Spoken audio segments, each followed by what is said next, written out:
على المعرض ونسبه المشاركه السنه دي والرساله العريضه اللي بتوجهها إتيدا للشركات من خلال مشاركتها ومن خلال دعمها للمشاركه في المعرض. وزي ما احنا قلنا قبل كده ان المعرض طبعا هو فرصه رائعه. اولا المعرض ده هو اول حدث او معرض يحدث بعد ثوره 25 يناير، والحقيقه ده تاكيد على ان قطاع الاتصالات وتكنولوجيا المعلومات هو احد القطاعات اللي دايما بتقود المجتمع المصري وتقود الاقتصاد المصري. الحقيقه المعرض النهارده بانعقاده هو رساله للمصريين ورساله للعالم الخارجي بان مصر ما زالت وسوف تكون دائما على خريطه التكنولوجيا العالميه، وان ما حققته مصر من مكتسبات احنا باقيين عليه، وان احنا مستمرين في فتح اسواق جديده للشركات المصريه سواء داخل مصر او خارج مصر. شكل دعم إتيدا للشركات هذه السنه كان بشكل مكثف واكثر، ايه الرساله اللي إتيدا بتوصلها للشركات؟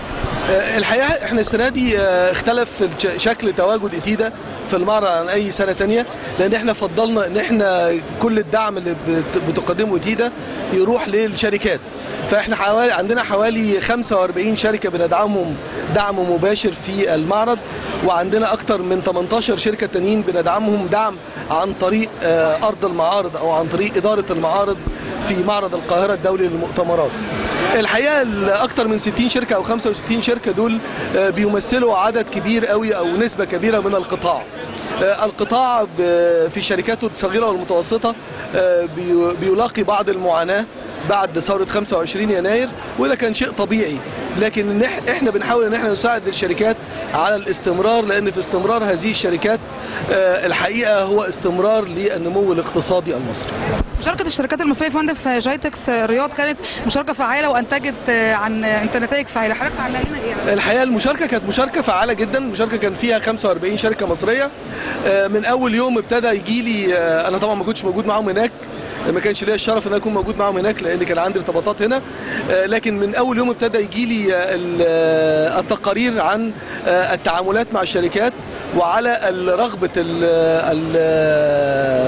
الماركت او الاسواق السعوديه. الاسواق السعوديه لا مش شركات بس، ده شركات ومؤسسات في التعامل مع الشركات المصريه. واول يوم كان في صفقه تمت مع احدى الشركات المصريه، وبعد 3 ايام برضو في احدى الصفقات اللي تمت.